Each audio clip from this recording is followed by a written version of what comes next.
MRO గారు ఏంటి charge తీసుకున్న మొదటి రోజే ఆఫీస్లో మీ పవర్ చూపించారట అన్నయ్య. నువ్వు సస్పెండ్ చేసిన వ్యక్తి నా దగ్గరికి వచ్చాడమ్మా. పాపం కన్నీళ్లు పెట్టుకున్నాడు. అతడి వల్ల నష్టపోయిన ఒక వ్యక్తి నా కళ్ళ ముందే చనిపోయాడన్నయ్య. కన్నీళ్లు ఎన్నిసార్లు తుడుచుకున్నా పోతాయి, కానీ వీళ్ల నిర్లక్ష్యంతో పేదవాళ్ల ప్రాణాలే పోతున్నాయి. అన్నయ్య, మా నూరి సమస్య పేదరికం కాదు, నక్సలిజం. నాలాంటి ప్రభుత్వ ఉద్యోగులు వాళ్ల డ్యూటీలు సక్రమంగా చేయకపోవడం వల్ల విసిగిపోయిన జనం అడవిలో వాళ్ల హెల్ప్ తీసుకుంటున్నారు. ఒక వ్యవస్థ ఇక్కడ సరిగ్గా పనిచేయనందుకే మరో వ్యవస్థ అక్కడ పుట్టింది. అందుకే నా పన్నం చేయనివ్వండి. స్నానం చేసిరండి, భోజనం చేద్దాం.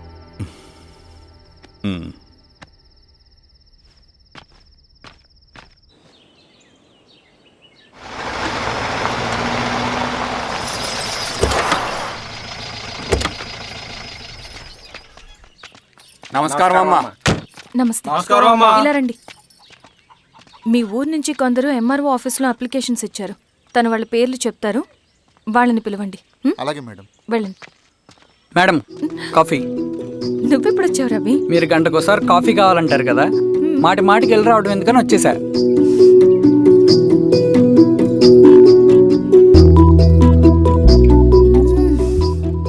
రవి, ఈ కాఫీ కోసమైనా నేను పెళ్లి చేసుకోవచ్చు. అదేంటి అలా అనేసారు? That's a compliment. భలే వారండి బాబు. దండాలమ్మా. నమస్తే. ఇలా ఇవ్వండి. చెప్పండి మీ సమస్యలేంటో. పేరు తలుపుల వీరాంజనేయులు. ఉన్నది 3 ఎకరాల పొలం. చెన్నుపాటి ధనుంజయరావు అనే మహానుభావుడు అందులో 2.5 ఎకరాల భూమిని తన పేరు మీద రాయించుకున్నాడు. అడిగితే నీ దిక్కున్న చోటు చెప్పుకోమన్నాడు. దిక్కులేనాడు కాబట్టి 1/2 ఎకరం భూమి మీదే పెద్ద కుటుంబాన్ని నెట్టుకొస్తున్నాడు. అవునమ్మగారు, ఆ పొలం ఎలాగైనా తిరిగి ఇప్పించేయండి అమ్మగారు. ఆ పొలం కోసం 3 సంవత్సరాల నుంచి తిరుగుతున్నాను అమ్మగారు. వీరబాబు, వీళ్ళందరి దగ్గర కలెక్ట్ చేసుకో. మేడం, దాదాపుగా ఇక్కడ ఉన్న వాళ్ళందరి పరిస్థితులు ఇవే. వీళ్ళ సమస్యలు పరిష్కారం కావాలంటే మాట్లాడాల్సింది వీళ్ళతో కాదు మేడం, మన ఊరి పెద్ద మనుషులతో. ఇందు మూలంగా 50 మంది గ్రామ ప్రజలకి తెలియజేయదేవనగా శ్రీరామగిరి గ్రామ పంచాయతీ మోతుబర్ రైతులు, సన్న చిన్నకారు రైతులందరూ రేపు ఉదయం 10 గంటలకి ఎంఆర్ఓ ఆఫీస్ దగ్గరికి రావాలా.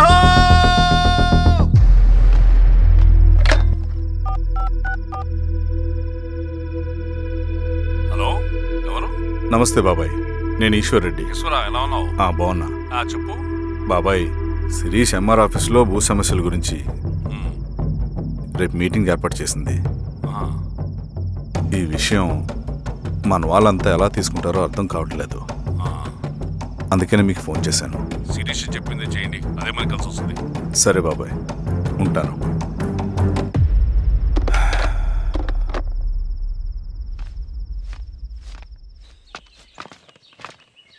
నమస్తే మేడం. నమస్తే అమ్మా. కూర్చోండి. పొలాల్లో పండిన పంట కోతకొచ్చినా ఈ రోజుకి ఒక్క గింజ కూడా తెగకుండా పక్షులకు, పందికొక్కలకు ఆహారంగా పోతుందంటే దానికి కారణం ఇది. ఈ ఊరికి పట్టిన దౌర్భాగ్యం మీరు చేసిన అక్రమాల చిట్టా. కడుపు మంటతో ఉన్నవాళ్లు మీరు చెప్పిన కూలీకొచ్చి ఎందుకు పనిచేస్తారు? దౌర్జన్యాలు చేసి దిక్కున్న చోట చెప్పుకోమన్నారు. ఇప్పుడు అడవే వాళ్ళకి దిక్కైంది. అది ఎవరి తప్పు? మొత్తం 100 ఎకరాల పైచిలుకు భూమి వాళ్ల దగ్గర దౌర్జన్యంగా లాక్కుని ఇన్ని సంవత్సరాలుగా మీరు అనుభవిస్తూ ఉన్నది. మీ అంతట మీరుగా తిరిగిచ్చేస్తారా, లేదా చట్టం ఎలా పనిచేస్తుందో మీకు చేసి చూపించమంటారా? అలా చేయండి మేడం. నువ్వు ఆగవయ్య నరసింహులు. ఏం చేయాలో మా ఎంఆర్ఓ గారికి బాగా తెలుసు. అట్టా కానివ్వండి అమ్మా. ఇస్తే మీ పొలాలు ఇవ్వండి, మా వివం. మీ పేరేంటి? సామిరెడ్డి. రూల్స్ ప్రకారం వెళ్తే మీ మొత్తం పొలం పోతుంది. కూర్చోండి. సామిరెడ్డి కూర్చో.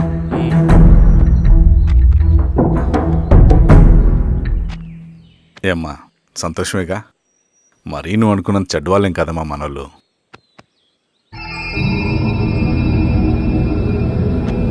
పదనాన్న. నమస్తే. పెద్ద ఆయన చెప్పాడు, అంతా మన మంచికే. పోను నీకే అర్థం అవుతుంది. సెంట్రల్ కమిటీ నుంచి కొత్త ఆర్డినెన్స్ వచ్చాయి. దాంట్లో ముఖ్యమైనవి జరగబోయే మైనింగ్ ఆపాలి, రెండోది జెడ్పీటీసీ ఎలక్షన్స్ని బైకాట్ చేయాలి, దీనికి జనాల్ని సిద్ధంగా ఉంచాలి. లాల్ సలాం కామ్రేడ్. లాల్ సలాం. ఏంట్రవి, శ్రీరామ్గిరిలో భూస్వాములందరూ దేవుళ్ళైపోయారంట, పేద ప్రజలకంతా వరాలిస్తున్నారంట, ఏంటి సంగతి? అవునన్నా, నేను కూడా ఆశ్చర్యపోయాను. ఒక గవర్నమెంట్ ఆఫీసర్ తలుచుకుంటే ఒక ఊరు క్షణాల్లో ఎలా మారిపోద్దో నా కల్లారా చూశానన్నా. అది కాదన్నా, అంటే నా ఉద్దేశం వాళ్ళు ఏం చేసినా దానికి ఒక స్ట్రాటజీ ఉంటుంది. శిరీష వాళ్ళ వర్గానికి చెందిన అమ్మాయి. ఆ అమ్మాయికి ఎంత పాపులారిటీ వస్తే వాళ్ళకంత మంచిది. ఎందుకంటే వాళ్ళ అన్నయ్య ఈశ్వర్ రెడ్డి రాబోయే జెడ్పీటీసీ ఎలక్షన్స్లో చైర్మన్గా పోటీ చేయబోతున్నాడు. ఈ అభిమానం మొత్తం వాళ్ళు ఓట్ బ్యాంక్గా మార్చుకోపోతున్నారు. అంటే అన్నా, శిరీష అయినా ఎవరైనా ఒకే తాను ముక్కలే. అధికారమే వాళ్ళ అవసరం తీరుస్తుంది. వీళ్ళందరూ అధికారం కోసం ప్రయత్నం చేసేది వాళ్ళ ఉనికిని కాపాడుకోవటం కోసమే. రేపే నామినేషన్ వేస్తున్నారు.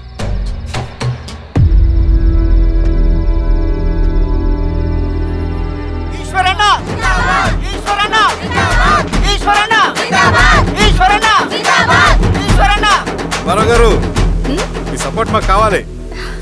స్వామి, అయ్యా, మీ అన్నయ్య గారు ఎలక్షన్ నిలబడుతున్నారమ్మా. అవును. అయితే మా ఓట్లని మీ అన్నయ్య గారికేనమ్మా. వాళ్ళు ఏం చేసినా దానికి ఒక స్ట్రాటజీ ఉంటుంది. అమ్మాయి గారు, సంజీవ్ రెడ్డి గారు వస్తున్నారంట. మధ్యాహ్నం భోజనానికి అన్నయ్య గారు ఇంటికి వచ్చి ఉన్నారమ్మా. అవునా? సరే సరే అమ్మ. రవి, నువ్వు కూడా నాతో వచ్చే. అది రవి, ఇక్కడ నాకు ఫ్రెండ్స్ అంటూ ఎవరు లేరు. నాకు తెలిసిన వాడివి నువ్వు ఒక్కడివే. I'm feeling alone. అందుకే, అర్థమైందా? సరే.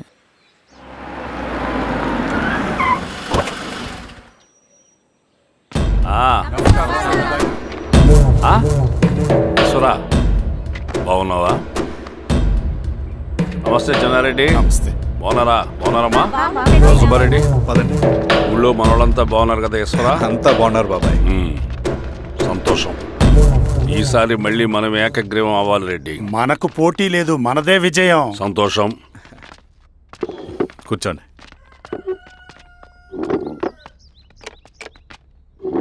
మీరందరూ లోపలికి వెళ్ళి భోంచేయండి. అలాగే అన్న. ఆ రైతు కూలి సమస్యలు ఎంతవరకు వచ్చినాయి? మాట్లాడుతున్నాం బాబాయ్, దాని గురించి మీరేం వరి అవ్వట్లేదు. బాబాయ్, ఆ, నమస్కారం. రండి రండి. ఎంఆర్ఓ శిరీషారెడ్డి గారు. శిరీష రెడ్డా? ఆ, శిరీష అనే పిలవచ్చుగా. అమ్మమ్మ, పులికి పంచాలాగా సింహానికి చూలాగా అది మన ఐడెంటిటీ. అది అట్లా ఉండాలి. సరే బాబాయ్, నేను ఫ్రెష్ అయ్యేస్తాను, మీరు కానివ్వండి. ఆ, అయినా ఈ కాలం చదువుకున్న ఆడపిల్లలతో మాట్లాడటం చాలా కష్టం. చుట్టుపక్కల శిరీషుకున్న ఇమేజ్ మనకి చాలా మంచి అయింది ఈశ్వరా. నేను అడగకముందే పార్టీ హైకమాండ్ సర్వే చేయించి నీకే ఫేవర్గా ఉండడం వల్ల టికెట్ ఇచ్చింది.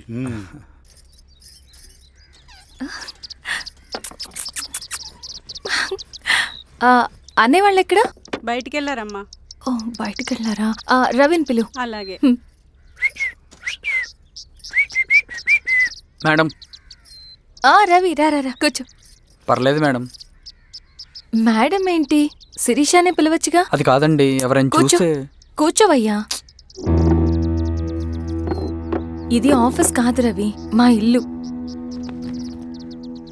పట్టించు. సరే అమ్మా. రవి, ఆ, అడవిలో నక్సల్స్ ఎక్కడుంటారో తెలుసా నీకు? ఏంటి శిరీష? అడవిలో నక్సల్స్ ఎక్కడుంటారో తెలుసా నీకు? ఎందుకు శిరీష గారు? తెలుసా తెలీదా? నాకెలా తెలుస్తుందండి? చూచాయిగా ఆయన తెలీదా? సరే, ఎక్కడుంటారో నాకు ఐడియా ఉంది.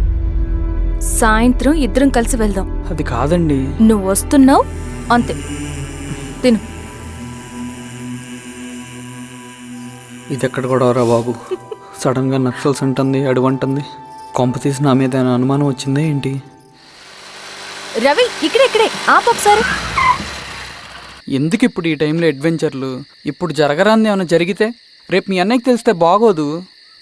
రవి, చుట్టూ చూడు, పైన వెన్నెల, పక్కనే అడవి. అబ్బో, ఎంత బ్యూటిఫుల్ గా ఉందో. అవునా? అవునా ఏంటి? అసలు ఎప్పుడు చూసినా ఎందుకలా డల్ గా ఉంటున్నావు? కాలేజీలో ఇలా ఉండేవాడివి కాదు కదా, ఏమైంది? అది ఒక్క నిమిషం. హలో మేడం, పేషెంట్కి అర్జెంటుగా ఏ పాజిటివ్ బ్లడ్ కావాలి మేడం. రవి, అర్జెంటుగా హాస్పిటల్కి పోనీ. ఏమైంది? పోనీ. రండి మేడం, ప్లీజ్. రండి. పోలీసులకి నక్సల్స్ కి కాల్పులు జరిగాయి. ఆ కాల్పుల్లో గూడెం కుర్రాడు ప్రాణాపాయ స్థితిలో ఉన్నాడు. తన బ్లడ్ మీ బ్లడ్ సేమ్. ఆ బ్లడ్ గ్రూప్ మా హాస్పిటల్లో లేదు. అందుకే మీకు కాల్ చేశాను. ఓ అవునా? అవును మేడం. పదండి డాక్టర్. Thank you madam.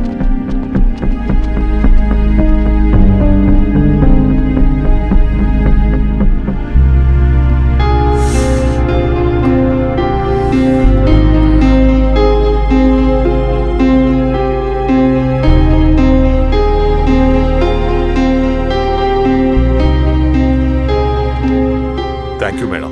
పర్లేదు డాక్టర్. ఇప్పుడు అతనికి ఎలా ఉంది? తను స్పృహలో లేడు మేడం. రవి, నీ దగ్గర మనీ ఉందా? ఉన్నాయి. ఇవ్వు. ఇవ్వు. ఇది అతనికి అందించండి. ఓకే. జాగ్రత్తగా చూసుకోండి. అలాగే మేడం. రవణ రవణ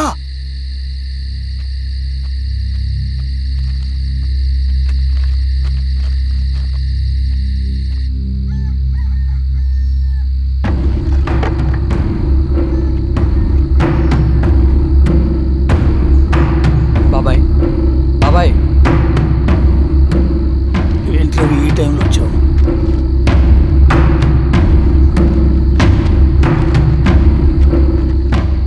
కామ్రేడ్, జరగబోయే జెడ్పీటీసీ ఎలక్షన్లో మన పార్టీ తరఫున జెడ్పీటీసీ చైర్మన్ పదవికి పోటీ చేయడానికి అర్హుడైన అభ్యర్థిగా మిమ్మల్ని సెంట్రల్ కమిటీ ఏకగ్రీవంగా నిర్ణయించింది. ఒక మామూలు రైతు కూలిని నాయకుడిని చేయగలిగిన దళం ఒక్కటే. ప్రాణాలు అడ్డేసైనా సరే అన్న చెప్పింది చేసుకుంటూ పోతా. లాల్ సలాం కామ్రేడ్. లాల్ సలాం. బాబాయ్, మీతో ఉన్న మన కూలీలకు, నీ వెనుకున్న సింగన్నకు ఈ గెలుపు ముఖ్యం. ఈ గెలుపు మన హక్కు కామ్రేడ్. వీళ్ళ మద్దతు మనకే ఉందన్నా. ఇది సరే, ఆ వర్గం వాళ్ళ ఓట్లు కూడా మనకు బాబాయ్. పడాలి. నమస్తే. నమస్తే అమ్మా. ఆహా, మీ ఇద్దరిని చూస్తుంటే కడుపు నిండిపోతుందమ్మా. ఒక ఎంఆర్ఓ, ఒక జెడ్పీటీసీ చైర్మన్. అదేంటి బాబాయ్, ఇంకా ఎలక్షన్స్ జరగలేదు? పోటీ అని ఉంటేనే కదమ్మా ఎలక్షన్స్ జరిగేవి. అన్నయ్యది ఏకగ్రీవం. బాబాయ్,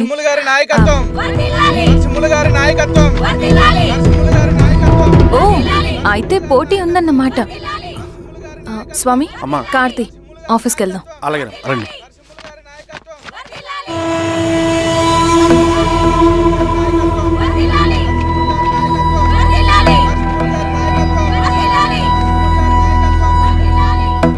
నమస్తే.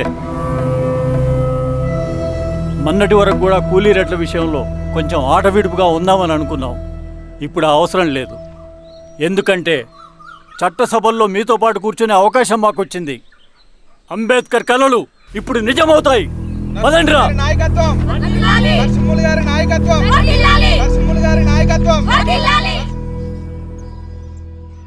ఆ నర్సరీ ఎలక్షన్ పోటీ చేయటం ఏంటి? నా కర్మ వీరస్వామి, నా పోస్టింగ్ ఉన్నప్పుడే ఇవన్నీ జరగాల. ప్రచారానికి మారువేషంలో అన్నలు కూడా వస్తారేమో సార్. రాని ఎవడన్నా వచ్చి విప్లవం ఉద్యమం అని మాట్లాడాడు అనుకో, నా కొడుకున్నప్పుడు గానీ జీవితమే ఒక ఆట, సాహసమే పుబాట.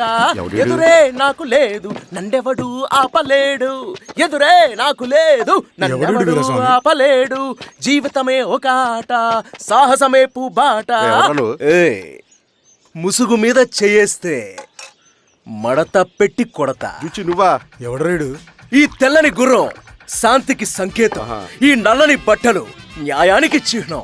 ఈ ఎర్రని రంగు విప్లవానికి నాంది. ఈ కొరడ శిక్షా స్మృతికి చిహ్నం. సార్ ఇది చిరంజీవి పిచ్చాడు. తీసుకెళ్ళండి. నాగలి గుర్తు చేయాలి ఓటు. అంతర్గుర్తు. ఇదిగో నాగలి. నాగలి గుర్తు మీద ఓటేయాలి. నాగలి గుర్తు మీద ఓటేయాలి. ప్రతిసారి ఎన్నికలు వస్తున్నాయి. ప్రతి ఎన్నికలప్పుడు రకరకాల పార్టీల నుంచి నాయకులు వస్తున్నారు. లేనిపోని వాగ్దానాలు చేస్తున్నారు. పొలాలు ఇస్తామంటారు, భూములు ఇస్తామంటారు, ఇల్లు కట్టిస్తామంటారు. ఏమన్నా జరిగిందా ఇప్పటి వరకు? ఏం జరగలేదు కదా. మరి కష్టాలన్నీ పోవాలంటే ఏం చేయాలి? మనం మన పార్టీని మనం గెలిపించుకోవాలి. నాగలి గుర్తుకే ఓటేయండి. ఇన్ని సంవత్సరాలు మీకు సేవ చేసుకునే అవకాశం నాకు ఇచ్చారు. అలాగే ఇంకొకసారి మాకు ఓటేసి భవిష్యత్తులో కూడా మీకు సేవ చేసుకునే అవకాశం మాకు ఇస్తారని కోరుకుంటూ, మీ ఈశ్వర్ రెడ్డి. మన ఓటు ఈశ్వర్ రెడ్డికే, మన ఓటు లాంతర్ గుర్తుకే, మన ఓటు. సార్ మర్చిపోకూడమోయా. నమస్తే.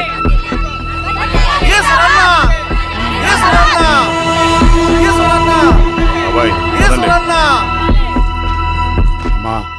కదా లాంతర్ గుర్తు. అలాగే కూలీ రేట్లు పెంచమంటే పెంచడం, ఎలక్షన్ లో డబ్బులు మాత్రం మంచుతారు. ఏ మనుషులో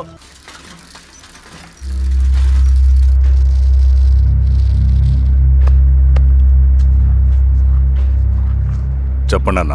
అన్ని సమస్యలు పోలీస్ స్టేషన్లో పరిష్కారం కావు రెడ్డి, కొన్ని మనమే చూసుకోవాలి.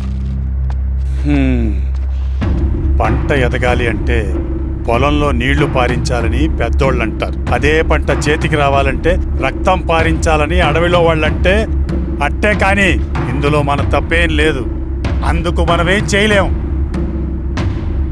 ఊర్లో అన్నిటికీ పెద్ద అడవి, ఏది జరిగినా నీ చేతుల మీదుగానే జరగాలి. అర్థమైంది కదా? పదరా.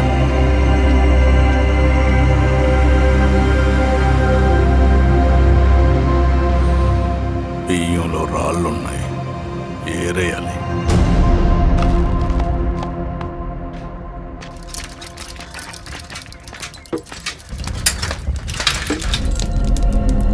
నమస్తే అన్న. నమస్తే నమస్తే. ఓ లీటర్ పాలు పోయి. సుబ్బన్ అంత బాగున్నారా?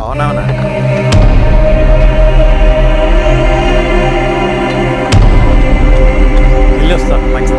వస్తా.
బాబాయ్ నీకేం కాదు బాబాయ్. కళ్ళు బాబాయ్. బాబాయ్ బాబాయ్ బాబాయ్ బాబాయ్ బాబాయ్ బాబాయ్. ఏం దెబ్బ కొట్టావు బారెడ్డి? ఒక దెబ్బకు 2 పిట్టలు. ఎలక్షన్స్ ఏకగ్రీవం. ఇంకొకటి, రేపటి నుంచి ఆ కూలీ నా కొడుకులు మనం ఎంత ఇస్తే అంతగా వచ్చి పనిచేస్తారట. సర్లేండి బాబాయ్, వదిలేయండి. ముందు ఆ ఖర్చుల సంగతి చూడండి. నమస్తే సార్. నమస్తే గిరిధర్ గారు. మీరు ఇలా చేస్తారని కల్లో కూడా ఉంచుకోలేదు ఈశ్వర్రెడ్డి గారు. 2 పసిబిడ్డలు ఉన్నారు ఆ ఇంట్లో. వాళ్ళ గురించి ఏమైనా ఆలోచించారా? రేపు వాళ్ళు మళ్ళీ అడవిలోకి వెళ్ళి గన్నులు బాంబులు తీసుకొచ్చి మీ ఊరి మీదనే పడతారు. అప్పుడు వాళ్ళకు మీరు, మీకు వాళ్ళు. ఇది ఆగదు. అసలు ఏం మాట్లాడుతున్నావు గిరిధర్? మీకు అగేన్స్ట్ గా ఇప్పటివరకు ఏ ఎవిడెన్స్ లేదు. మీకు చెప్పేద్దామని వచ్చాను. బయలుదేరండి.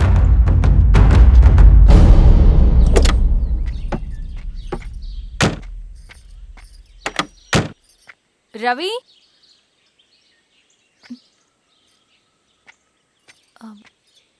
రవి ఈరోజు ఆఫీస్కి రాలేదేంటి? నరసింహుల బాబాయ్ చనిపోయాడు. జరిగింది విన్నాను. ఎలా? అన్యాయం అండి. ఎలక్షన్లో నిలబడితే చంపేస్తారా? ఎవరు? ఎవరా? ఆపోజిట్ పార్టీ వాళ్ళు. అందరికీ చెప్తుంటారుగా, మీ అన్నకి చెప్పలేదా? ఇలా చంపుకుంటూ పోతే ఏదో ఒక రోజు మన వాళ్ళని చంపుకోవాల్సి వస్తుందని. రవి, వెళ్ళి మీ అన్నకి చెప్పుకోండి.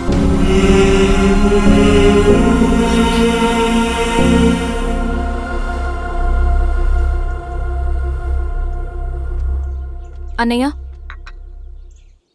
నీతో మాట్లాడాలి. ఏంటమ్మా? ఎందుకు ఇలా చేసావన్నయ్య?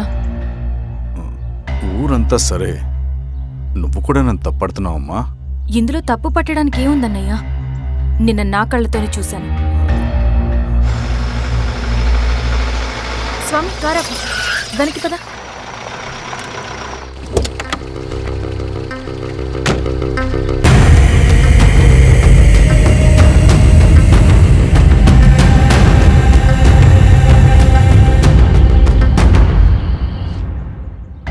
జీవితంలో కొన్ని సందర్భాలుంటాయి, మనం నిజం చెప్పిన అబద్ధం అయిపోయే సందర్భాలు. ఆ వచ్చిన వాళ్ళు ఎవరు ఏంటి అన్నది నీకిప్పుడు చెప్పిన అర్థం కాదు. నిజం నిలకడగా నీకే తెలుస్తుంది. నువ్వే ఇదంతా చేసినట్టు తేలితే మాత్రం నిన్ను జీవితంలో క్షమించలేనన్నయ్యా.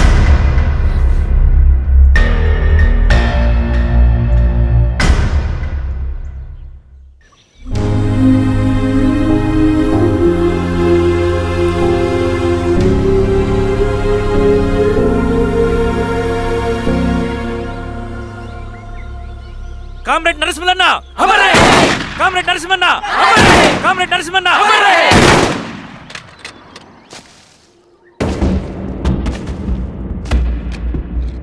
ఇలా జరుగుతుందని ఊహించలేదు. ఇవాళ నుండి వాళ్ళ కుటుంబ బాధ్యతలన్నీ మన విప్లవ సంఘమే చూసుకుంటుంది. రవి అన్నా, ఇది వెళ్ళి వాళ్ళ కుటుంబానికి అందివు. సరే అన్నా. ఈ రోజు నుంచి ప్రతి నెల మన తరఫున సహాయం అందుతుందని చెప్పు. అలాగే. నేను చెప్పానని చెప్పు. అన్నా, ఊరంతా భయం గుప్పెట్లో ఉందన్నా. మరి మన నరసింహన్న ప్రాణత్యాగానికి అర్థమేంటి కామ్రేడ్? భయపడటం వల్ల పనులు జరుగుతాయని వాళ్ళు నమ్మితే వాళ్ళకంటే ఎక్కువ భయపడగలుగుతానని వాడికి తెలియాలి. లాల్ సలాం కామ్రేడ్, లాల్ సలాం కామ్రేడ్, లాల్ సలాం కామ్రేడ్, లాల్ సలాం కామ్రేడ్, లాల్ సలాం కామ్రేడ్, లాల్ సలాం కామ్రేడ్.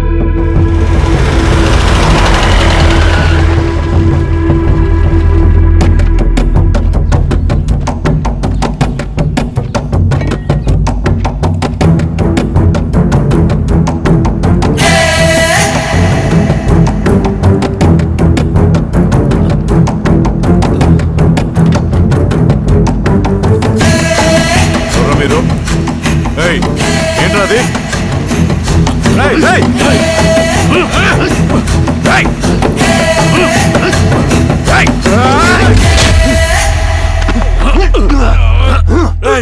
ఎవరు మీరు? ఏం కావాలి?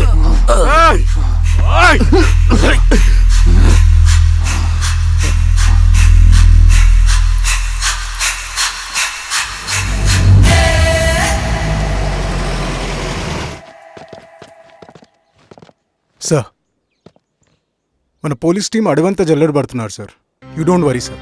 చూడు ఇన్స్పెక్టర్, సాయంత్రంలో పేశ్వరయ్య ఇంట్లో ఉండాలా. వాడికి ఏమైనా అయితే మీ డిపార్ట్మెంట్లో ఏ ఒక్కడిని విడిచిపెట్టను నేను. అమ్మా, వాణ్ణి కలవటానికి వచ్చాను నేను. ఇంతలో ఇలా జరిగిపోయింది. నువ్వు ధైర్యంగా ఉండమ్మా. సార్, ఈ కంప్లైంట్ మేడం సైన్. ఇదిగో, దీని మీద సంతకం పెట్టమ్మా.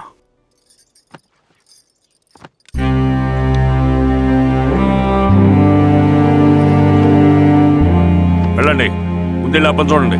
సార్,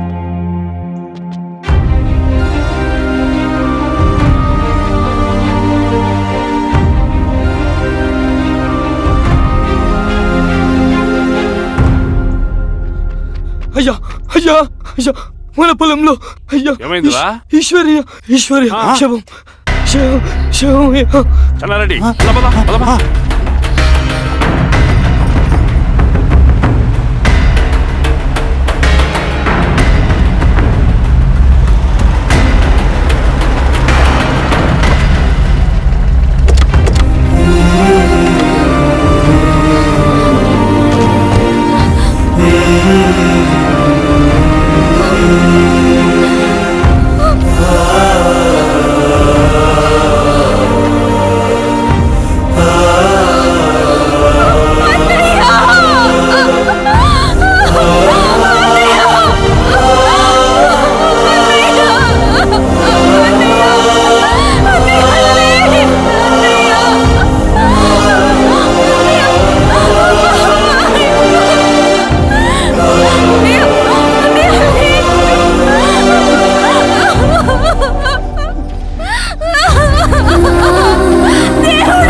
అలాగే సార్.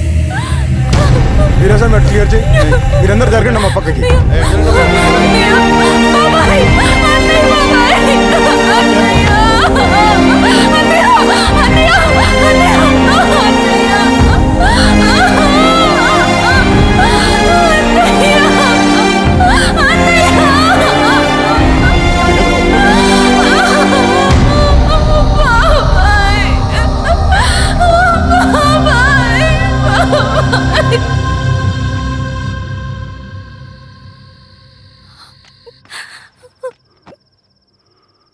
ఊరుకో అమ్మా, ఊరుకో.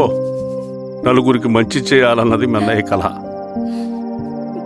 అలాంటి వాడిని పొట్టన పెట్టుకున్నారు. ఆ కళ మధ్యలోనే ఆగిపోకూడదమ్మా. ఇందులో సంతకం పెట్టు. బాబాయ్, మీ అన్నయ్య ఆత్మ శాంతించాలంటే నువ్వు ఈ పని చేయక తప్పదమ్మా. కానీ బాబాయ్, నేను ఈ పరిస్థితుల్లో... అమ్మా, పరిస్థితులు చక్కబడాలంటే మనం పవర్లో ఉండాలి. ఇదిగో, నువ్వు పెట్టిన ఒక్క సంతకం చాలా మంది జీవితాలు మార్చింది. నువ్వు పెట్టబోయే ఈ సంతకం ప్రజాస్వామ్యాన్ని బతికిస్తుంది. పెట్టమ్మా.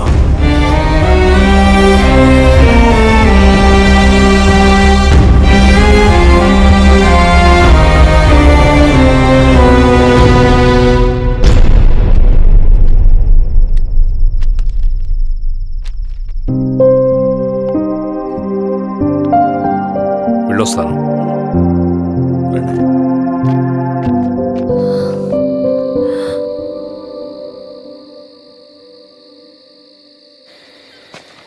లాల్ సలాం కామ్రేడ్. లాల్ సలాం. వినపాక మండలం జెడ్పీటీసీ అభ్యర్థిగా శిరీషారెడ్డి. రవిని పిలిపించు. లాల్ సలాం కామ్రేడ్. లాల్ సలాం. ఎంఆర్ఓ శిరీష ఈ ఎలక్షన్ నుంచి తప్పుకోవాలి. ఏం చేయమంటావు అన్నా? శిరీషాని ప్రజాకోర్టులో హాజరుపరచాలి. అది నువ్వే చేయాలి. అన్నా, ఎక్కడికి పోతున్నాం మనం? సమసమాజ స్థాపన వైపుకు. బలహీనుని బానిసగా మార్చి దోచుకోవాలనుకునే బలవంతుడి గుండెలు చీల్చే వైపుకు. అభయం ఇచ్చే ఎర్ర జెండా నీడ వైపుకు. రవి, అందుకే ఎలక్షన్ జరగకూడదు. గెలిస్తే మనమే గెలవాలి. డబ్బు, కులం, రాజకీయ కండబలం, సానుభూతి ఓట్లు గాని గెలవకూడదు. ఈశ్వర్రెడ్డి హత్య జరిగింది కాబట్టి ఈసారి శిరీషకి హై సెక్యూరిటీ ఉంటుంది. జాగ్రత్తగా డీల్ చేయి.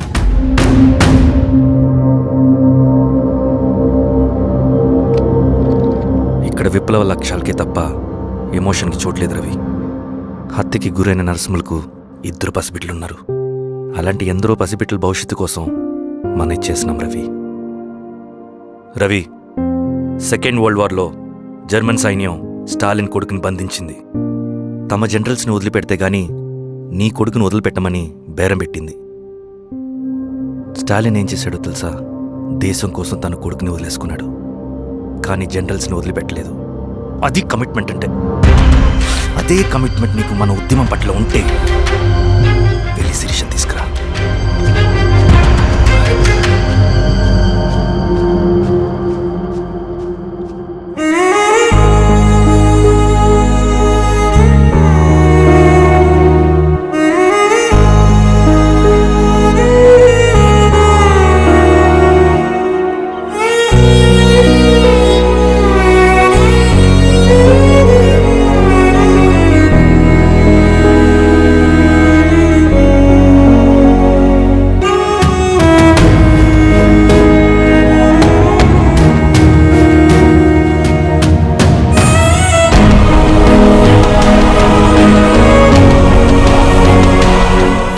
కమిట్మెంట్ నీకు మన ఉద్యమం పట్ల ఉంటే వెళ్ళి శిరీషను తీసుకురా.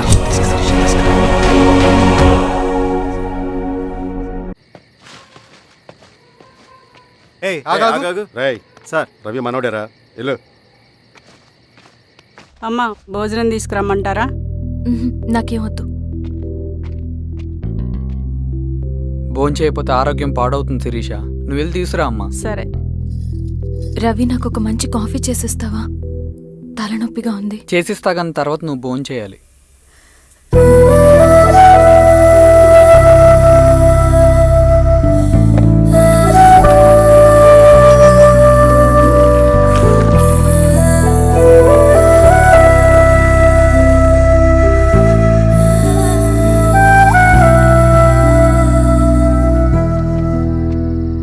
ఏంటి ఇలా? మంచినీళ్ళ కోసం వస్తున్నాను. ఓ లోపల ఉన్నాయి, పదండి.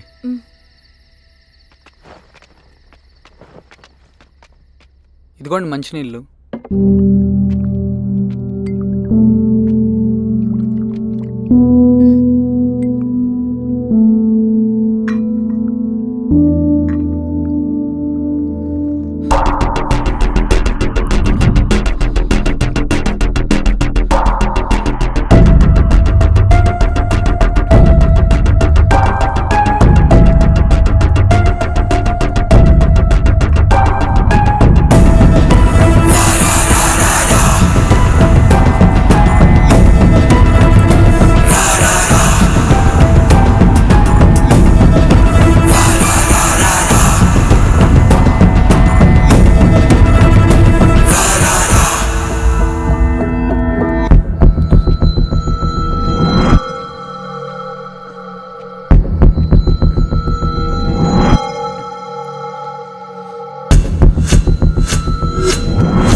సార్ ఏమైంది సార్? సార్ ఏమైంది సార్? సార్ ఏమైంది సార్? సార్